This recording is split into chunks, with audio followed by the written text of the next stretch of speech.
Well, it's Thursday, and you all know what that means.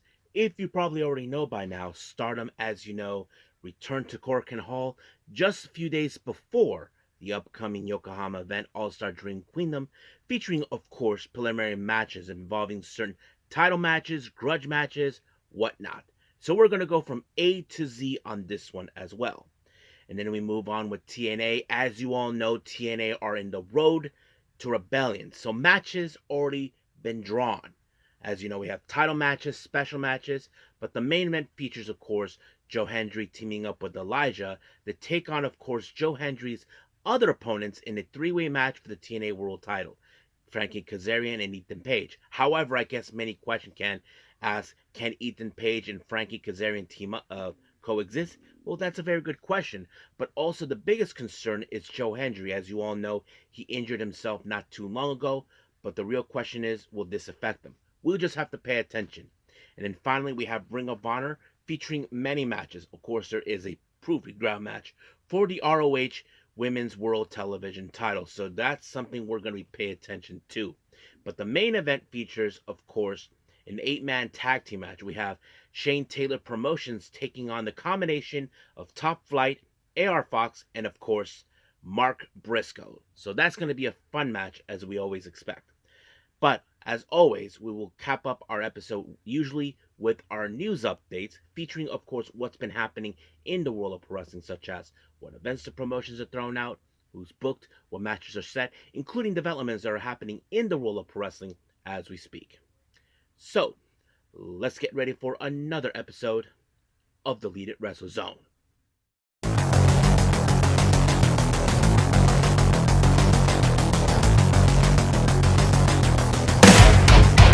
Are you ready? Get up, get up! Get up, get up! Get up, get up! Get up, get up! Get up, get up! Get up, get up! Hey everyone, welcome to the Lead It Wrestle Zone.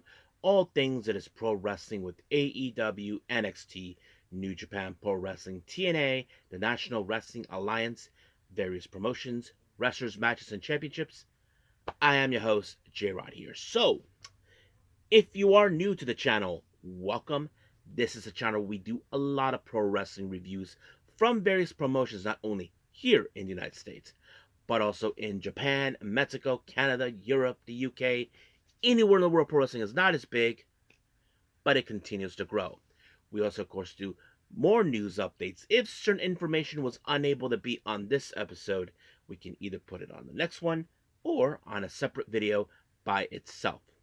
We also, of course, do real-timing news updates to keep you guys on alert if something has happened in the world of wrestling that needs to be addressed ASAP. We also, of course, got the Unagi Sayaka Watch and various other cool wrestling content as well. So if you like what you see, please subscribe to us. Click on that subscribe button. You'll be getting a lot of daily reviews and other cool wrestling content as well. But if you like this episode, please give us a like on the like button or nice comments in the description down below. Now, enough with the pleasantries. So, it's time to burn rubber. So let's begin, of course, with our first review with Stardom.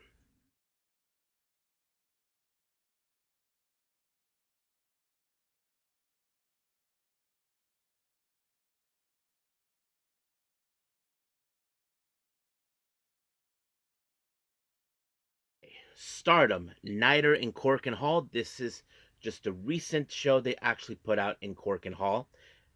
Just a few days prior, before, of course, their Sunday event in Yokohama, the All Star Dream Queendom.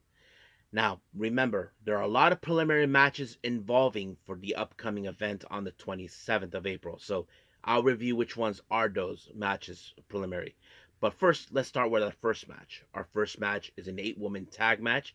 We have Hate members consisting of Raka, Tekla, Konami, and Momo Watanabe taking on the Cosmic Angels, Sayaka Kurara, Aya Sakura, Saidi Anu, and Natsupoi. Now, some of you may ask, is there any significance about this match? No, but however, Their significance is that they're rivals, as you probably can guess, as you probably know. Sayakami Tani, who is a member of Hate and the current Red Belt champion, has been tormenting Tam, and they're determined to destroy Tam. And what better way to do that by, of course, humiliating her team, her unit, the Cosmic Angels. So that kind of plays out. But of course, when it comes to Hate, we all know that they like to do a little dirty tactics. I mean, distract referee, use weapons. Well, in this case, they use Konami used a spray can on Aya Sakura in order to do so. But the one thing that ended bad is, of course, when Kurara ended up on the wrong side of the Dokugumu Death Drop, which is the finisher move by Tekla, and just like that, 1, 2, 3, it was over. However, Tekla, as you know, was not done.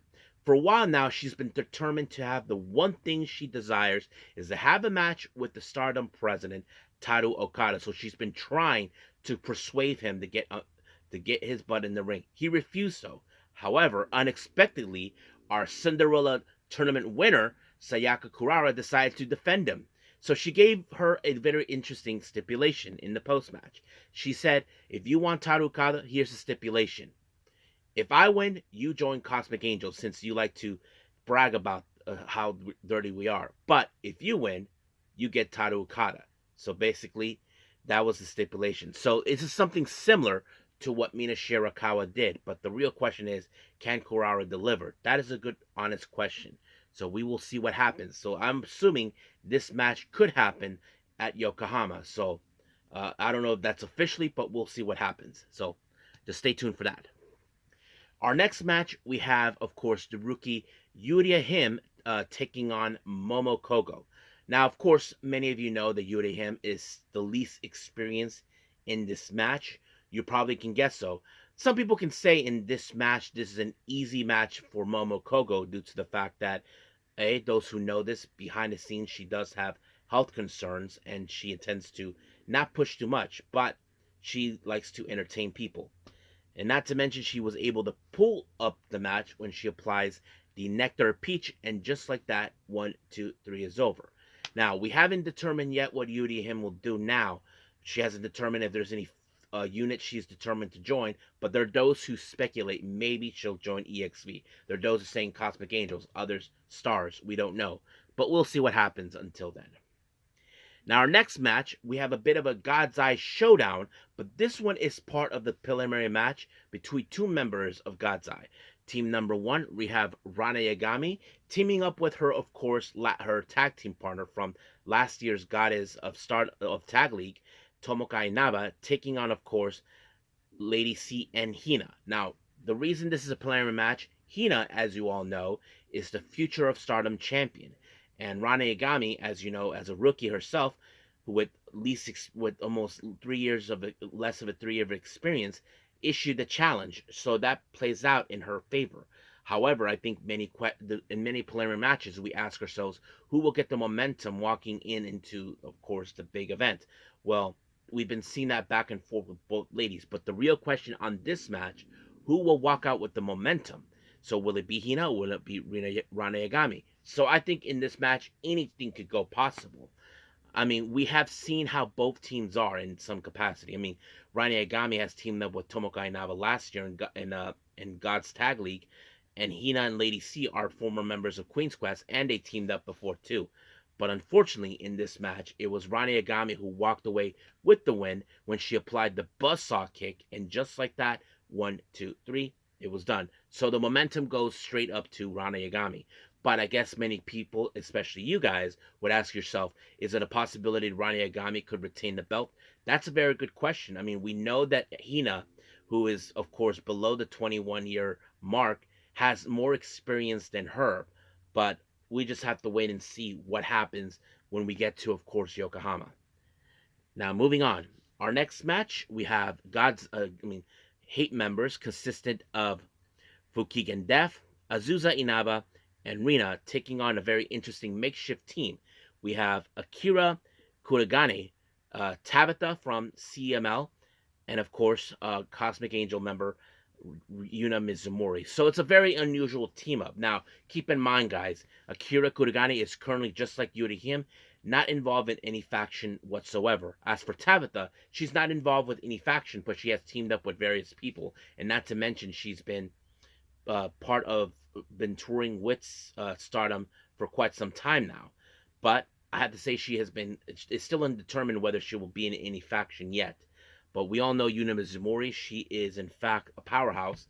Of course, she's the powerhouse of the Cosmic Angels, but also have a bit of the high speed standard that she's been building up. So the real question, how this was going to go. Well, we all know when it comes to hate, they like to play dirty tricks. But unfortunately, Rina, as you know, being the most experienced uh, junior in the entire Stardom locker room, was able to pick up the win when she applied the Pink Devil on Akira Kurigane, and just like that, 1, 2, 3, done. So, Hate One walked away with the win. Our next match, this is also a preliminary match, but a very unusual type.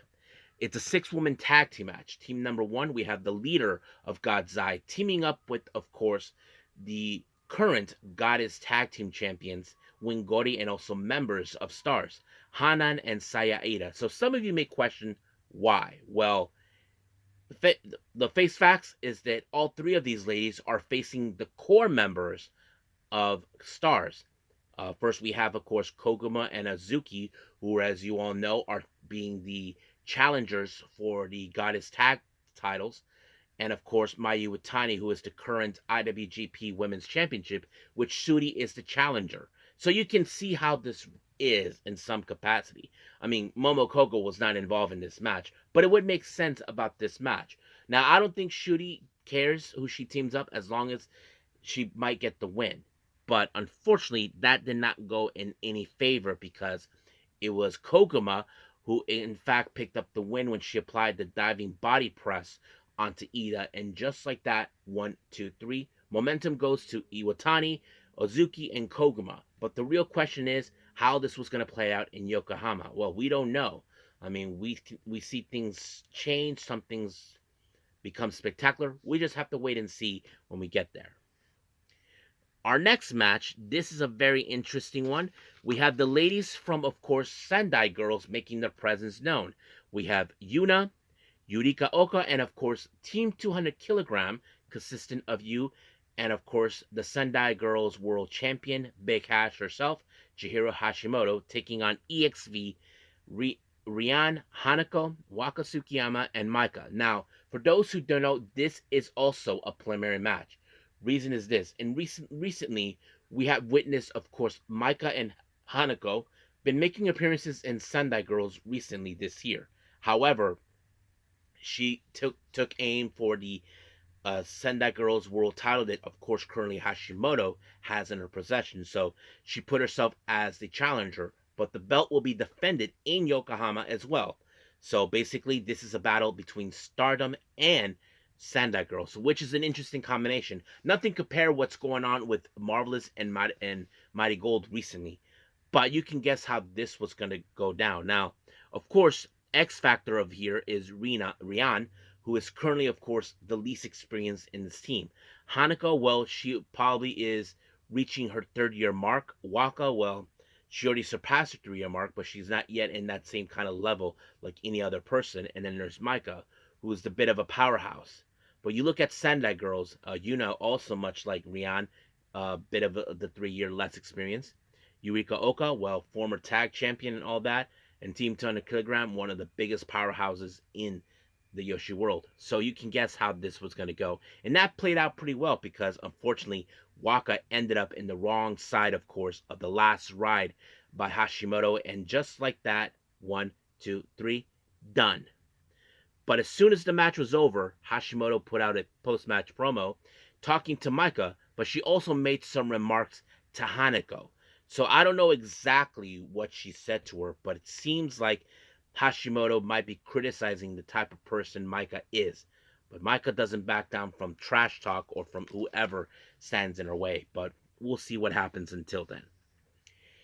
Now, our next match, we have a 6-woman tag match. We have Kohaku from Pro Wrestling Wave, but in recent times, she has teamed up with the members of Neo Genesis. She teams up with Miyu Amasaki and Meisira. They take on Suzuki and two mystery partners, but it turned out the mystery partners were none other than Rina Yamashita and Isuki Aoki. So those who are not familiarized with them, Rina Yamashita is also involved in death matches, just like Suzuki. She appeared in various promotions. Izuki Aoki has appeared in Marvelous. She has appeared in Sendai Girls, Oz Academy. Basically, she's a freelancer. So it's interesting that she teamed up with outsiders outside of Stardom. So the real question, how this was going to go, well, you probably can guess there was a lot of brutality in this one, a lot of, punching back and all that. But unfortunately, Amasaki ended up on the wrong side of the tequila shot by Zuzu after she got the splash mountain by Rina Yamashita, and just like that, Zuzu finished her off with the tequila shot, and just like that, 1, 2, 3, over. But however, it appears that now it's been foretold. There's been talk about Zuzu Suzuki, and this is what she did in the post-match promo, about forming a brand new faction. And then, while she was talking, apparently Akira Kuragane showed up, and she asked if she wants to join. Now, this is something I had a feeling for a long time. I had a deep, dark feeling that she was going to side with Zuzu, obviously, because when she first debuted, she said she admired Zuzu for a long time. Zuzu probably thought it was amusing, but I think she feels like Akira Kuragane is a loyal disciple, something that she may need it. So she's part of the group, and the name of the faction is called Mi Vida Loca, which means my crazy life in Spanish. So that's what it means. So now we have the name of a faction and who's involved: Suzuki, Akira Kuragane, Rina Yamashita, and of course Izuki Aoki. So this is a very interesting development. I don't know what's going to happen for Neo Genesis, but as you know, everybody has their own thing going on. So at this moment, that's how it is. So right now, the only people who are currently without any faction, any um, moments of being in any faction, are currently Matoi Hamabe, who's currently out of action. Same thing with Hana Kanaye. She's still out of action too, and she's definitely least experienced than Yuria and Akira. And as for Yuria him, well, we don't know yet. There's still those that are talking where she's gonna go, but we'll see as we speak. Now our next match, this is a plenary match in different ways. We have Azumi teaming up with her former Queen's Quest teammate Saya Kamitani, who is in fact a member of Hate and the current Red Belt champion, as they face against Starlight Kid and Tam Nakano. So it's ironic how these end up.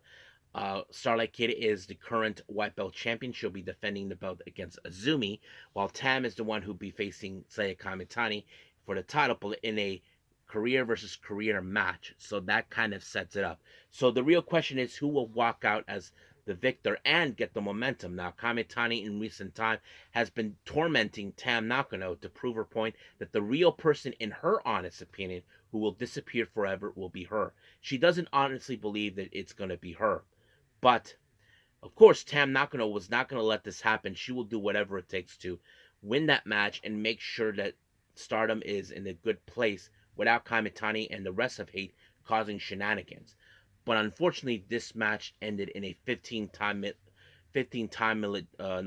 time limit draw, and just like that, nobody won. But of course, Kamitani is 100% confident, believing that Tam will be the one to disappear forever. Now, before I go, there are many those who speculate certain things involving of this match. They do believe that maybe this is Tam Nakano's last moment because, as you all know, a while back she in fact injured herself, and we don't know the state of her injury, how she is, or health-wise. But there's also this talk about Kurara, about what she might do, because as you all know, she is the Cinderella tournament winner, and she gets to make a wish, and we just don't know what it is. So anything could happen. So I think a lot of anxiety, a lot of intense. We just don't know how things is going to play out. So we'll stay tuned for that. But as of right now, we'll end things here with Stardom and move on with our next review, and that is, of course, TNA.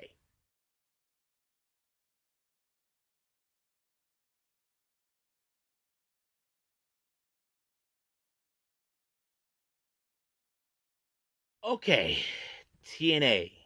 We are now on the road to Rebellion. This is their latest pay-per-view coming up this coming weekend. So a lot of things could happen before then. As you all know, battle lines have been drawn, like special matches, title matches, whatever. So we're going to go through everything to see what happens. Our first match, we have a bit of an interesting combination. Trey Miguel representing, of course, the Rascals team up with Ace Austin of the ABC to take on the System, Moose and JDC. Now, as always, the System tries to manipulate the ways to ensure they win their matches. But, of course, and Alicia Edwards decided to get involved, allowing for Brian Myers and Eddie Edwards to get involved. And just like that, of course, JC picked up the win on Trey Miguel, which is a frustrating loss for Miguel and Austin. However, later on, we did see a bit of a video promo where both men were frustrated how things ended. I mean, the respective partners are not present. I mean, we all know what happened with Chris Bay. Zachary Wentz was attacked by the System recently.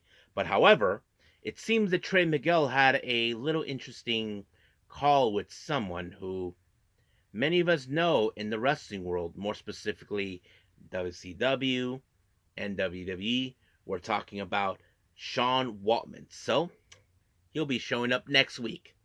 So that's going to be a lot of fun to watch. Now, as you know, Mike Santana decided to do a little AA meeting, as you know. Recently, he's been dealing with the shenanigans and, of course, discrimination from Mustafa Ali, declaring that guys like him who's trying to overcome addiction don't deserve happiness. Well, recently we know he's been trying to determine to rid of Mustafa Ali for what he did. So he's prepared mentally. So we'll see where that goes. Now, of course, last week, many of you know, we saw Heather by Elegance is taking the reins while Ash by Elegance is out on vacation. But the reality, she is, doing another tour, in case anybody asks. Well, well, she got herself in a bit of a predicament last week. As you know, Ash and Heather are the current TNA Knockouts World Tag Team Champions, and apparently there's challengers coming left and right. Of course, there's the Meta Girls, Lash Legend and Jakara Jackson, and of course Gigi Dolan and Tatum Paxley, both teams from NXT, and not to mention the former the Knockouts World Tag Team Champions Spitfire. So basically, Heather put herself in a bit of a doo-doo situation where she accepted the challenges. Now, the problem is, what does Ash have to think about this? Well, you can guess that she's not happy that she put herself in this predicament. I mean, Heather say, look, it wasn't my fault. I was under pressure. I mean, yeah, you can say that was the case. I mean, the problem is this, Ash. Don't ever try to leave someone if you know they're not incompetent to take, of course, handle the reins while you're gone. That's the last thing you need. But apparently, that's what's going to happen in Rebellion. So, good luck with that. Now, our next match, we had an interesting type of match. Jacy and Jane facing off against Rosemary. Now, this is a bit of a payback for what Rosemary did to Jacy Jane. For those who don't know, we saw something that was very interesting. Last week, we saw, of course, Zaya Brookside in a match against Jasmine Nix. But however, for whatever reason, Rosemary defended Zaya Brookside and then threw the green mist at her. We don't know what was the purpose, but I think that is the question. We just don't know why. Why did Rosemary help Zaya Brookside? But now it seems that Jacy Jane is looking for some payback, and that's exactly what she did. And of course, a Fatal Influence was going to interfere, try to distract the referee. And of course, Jacy Jane applied the discus punch, and just like that, 1, 2, 3, it was done. However, Fatal Influence were not done. They wanted to punish her for her interference from last week. Luckily, Lei Ying Ling and Zaya Brookside showed up to give them a helping hand. So, we most likely will see, possibly, if it's possible, in Rebellion, a 6-on-6 woman tag team match. So, or that could happen next week. We just don't know which is what. So, we'll stay tuned for that.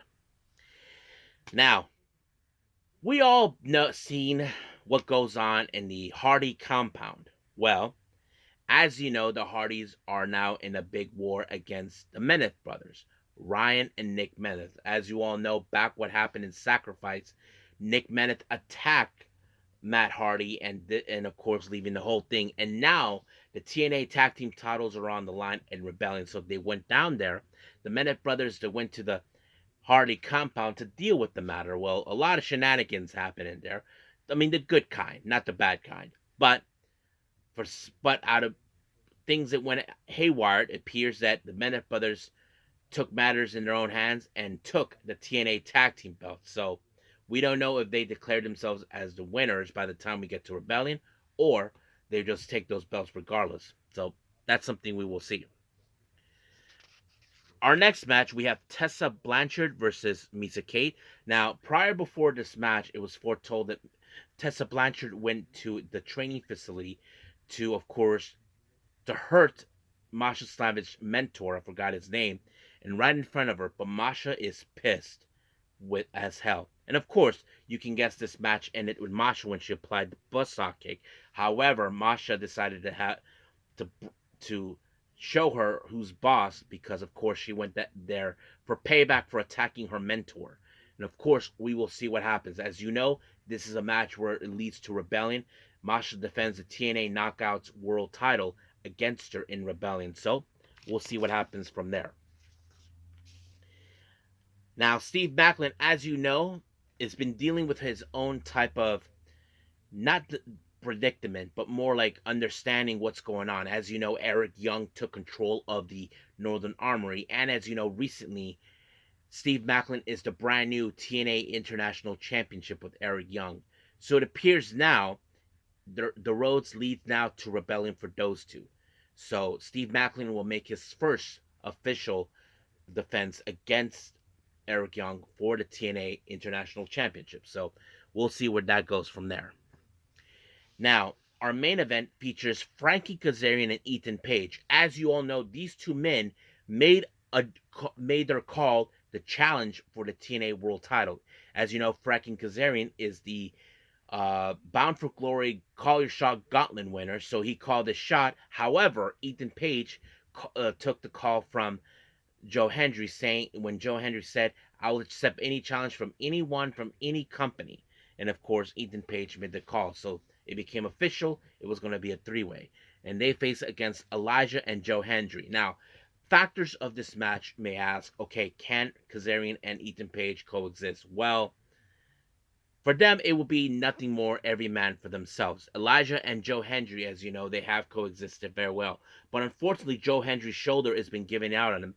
But luckily, Elijah was able to pick up the slack for Joe Hendry when he applied the highway stairwell onto Kazarian, and just like that, 1, 2, 3. But you ask yourselves, where the hell was Ethan Page? Well, he just walked off. So it was every man for themselves. So we'll see what happens in Rebellion as we get there. So I'm excited to get there for all of you guys. So we'll just gotta wait and see. But until then, we'll end things here with TNA and move on with our last review, and that is, of course, Ring of Honor.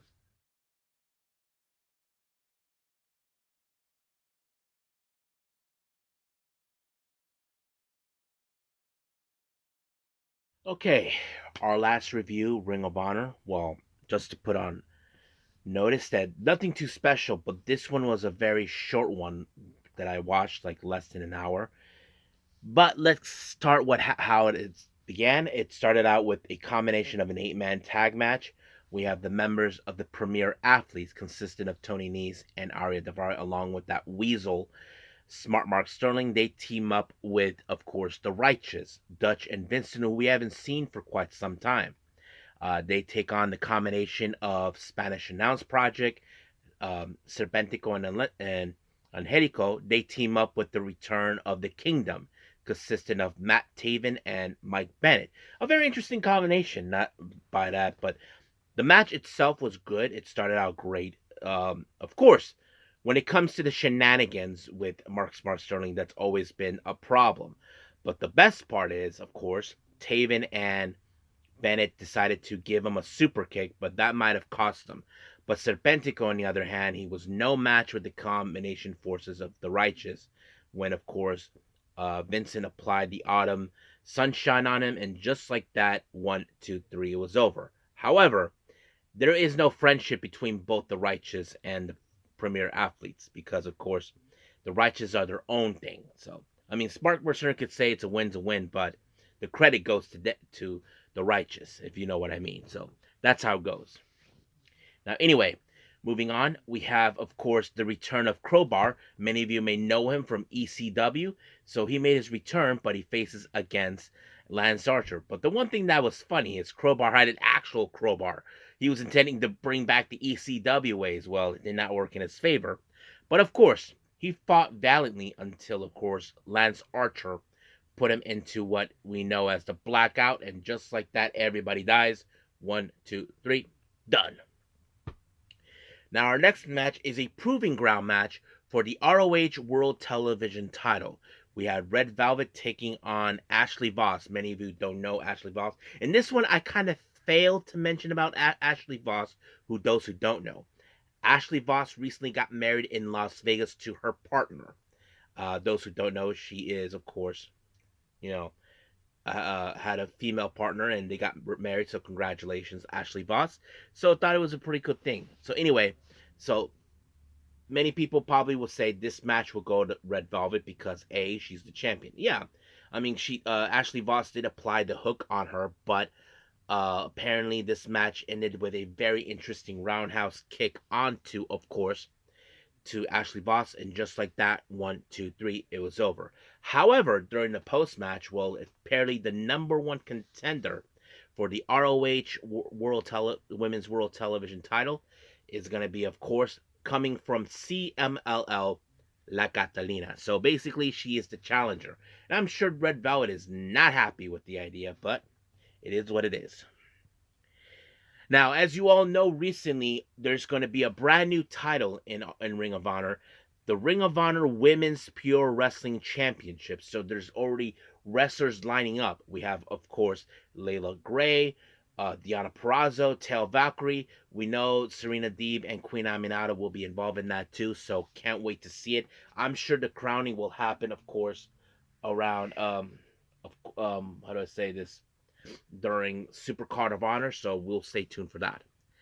Now, our main event features Shane Taylor Promotions, featuring, of course, the Infantry, the Captain Sean Dean, Carly Bravo, of course, Lee Moriarty, and Shane Taylor himself.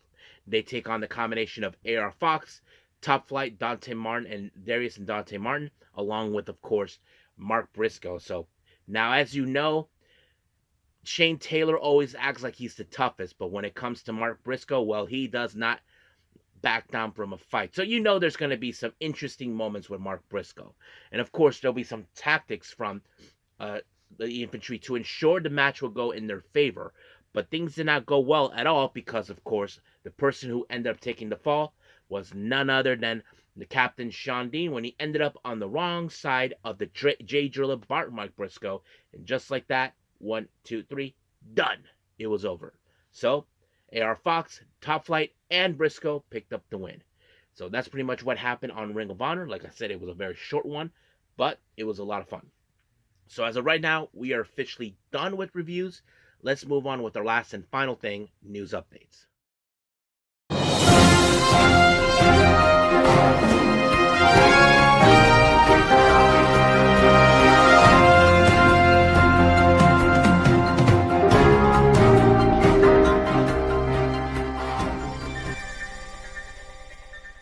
Okay, welcome to our news update. So let's begin, as always, with upcoming events with the promotions. As you know, we got two stacks coming from, of course, GCW and Wrestling Revolver. So let's start with those. First up is GCW. As you know, there will be, of course, they have their upcoming event in June called Cage of Survival 4 that will take place in Atlantic City. There is a match that is announced for that one. We have, of course, former tag team partners and now bitter enemies, Miedo Extremo and Sleek Opse. So that's pretty much what's the match for that. And then, of course, the following month on July 5th in Hartford, Connecticut, there's going to be the Top Play event. And they announced, coming from all the way from Japan, the Astronauts, Fuminori Abe and Takuya Nomura will be involved. So those guys are an awesome tag team. So check it out, guys. And of course, names have been announced for the July 11th show in Dallas. These are the names involved for that. We have Effie, Jonathan Gresham, Masha Slamovich, Matt Tremont, Mance Warner, Atticus Cogar, and one called Manders. Now there will be more names will be mentioned, so we'll get to that at some point.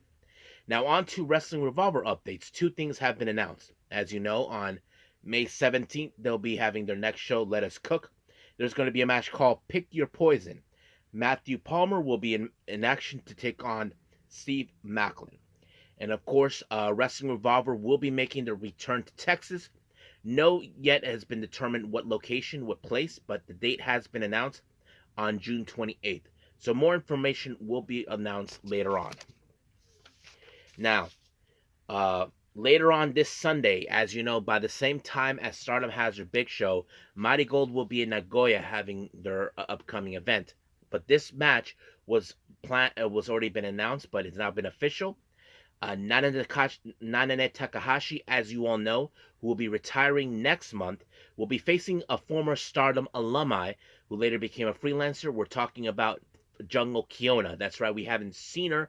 It's great that she'll be in this match, and it's going to be fun. British promotion, Progress Wrestling, will have their upcoming event on the 5th of May for Super Strong Style 16th. The Progress World title will be defended. Luke Jacobs will defend his championship against a man he has never beaten, and that is Kara Noor. So basically, the real question is, can Kara Noor actually defeat him? That's something we will pay attention to. Another name has been added for the Northern Rising event on the 10th of May from Maple Leaf Pro Wrestling. Well, that's Snake of the Grass. Don Callis will be there too, doing commentary. Now, he couldn't, according to this, he was not unable to do commentary at the Mayhem event that happened last March. So, surprise, surprise, he'll be back. As you know, the NWA Crockett Cup tournament will take place on the 17th of May. Another name has been added for the tournament. We have Blunt Force Trauma, so they will be, in fact, participating. Texas Promotion, New Texas Pro Wrestling, has announced for an upcoming star making their debut. That is, of course, formerly from Tokyo Pro Wrestling and currently from AEW. Yuka Sakazaki will be making her appearance there, so that's pretty awesome. Now, Prestige Wrestling will have their upcoming event, Combat Clash, for this year on the 13th of July. Names have been announced. We have the current AEW Women's World Champion will be participating. Mustafa Ali, Matt Cardona, The Inspiration, formerly known as the Iconics, Jessica McKay, and Cassie Lee, and then, of course, Cedric Alexander. So these are the names that have been added for this. And I think that's pretty much it, what we have for our upcoming events. So let's talk about certain developments. As you all know, Matt Cardona has been killing it in the independent scenes and appearing in various promotions. Well, he made a visit to Qatar, a promotion based out of the Middle East. He officially won the championship known as the Middle East Championship, so he's the new champion for that. Now, as you know, Bayley made an appearance on the Inside with Chris Van Vliet. She had not revealed that there were other names that she wanted to add for Damage CTRL when this whole thing started. And the names she wanted was Tony Storm, Raquel Rodriguez, and of course Alba Fire. So these were names that she wanted to specifically to be part of the whole thing. So it's kind of interesting to hear that. So I don't know what went wrong, why they didn't choose these names, but it is what it is. Now, as you all know, recently I put up a recent talk about the Joshi Wrestlers that either will be retiring and all this other stuff. There were names that were mentioned by a guy on X recently about people who announced their retirement or already retired. However, this is who we have. We have Meiko Satomura, Nanane Takahashi, Risa Sera, Sonoko Kato, Tai Hamna, Deborah Kay, Hikaru Shimizu, Yushiko Hasegawa, Yuki Takase, and then of course they added Tam Nakano and Saya Kamitani because we don't know what's going to happen later on this Sunday, so we'll stay tuned for that. Now, Bobby Lashley, as you know, talked in the Chris Van Vliet. There is one question that many of us have answered. Is there any possibility we will see Cedric Alexander join the Hurt Syndicate? Well, this is what he said. We love Ced. He's like our little brother, so we will see it happens. So right now they're pushing their way to have Cedric Alexander make ship to AEW to be part of the Hurt Syndicate, because as you know, some people say that WWE dropped the ball on this one with the Hurt business back then. So it feels like they have some unfinished business that they need to finish. So it's kind of like what we've seen with Cody Rhodes. Like he finished the story. Hurt Syndicate needs to finish theirs. So that is something I'm sure we will, hopefully, if that comes true. So let's just hope that Tony Khan is looking for ways to bring Cedric Alexander or whatever's the case. I know some people say, J-Rod, they don't need Cedric Alexander. Screw that. Well, sorry, guys. It's what they want. You know? We can't fight it. So that's their choice. But we'll see what happens. So until then, it's a waiting game. So as of right now, I think we are officially done with our news updates and everything else. So let's just call it a day. Well, I hope everybody enjoys this episode. Coming up, I haven't decided yet. I am considering doing something different since there's no AEW Rampage or NXT Level Up. But normally I don't watch SmackDown that much. But we'll see. I am trying to figure out what to do next. So we'll leave that as that. So I'll just wing it. So yeah, I'll just wing it. So as of right now, we'll end things here and move on. So until then, I will see you guys in the next DWZ time. Same DWZ channel.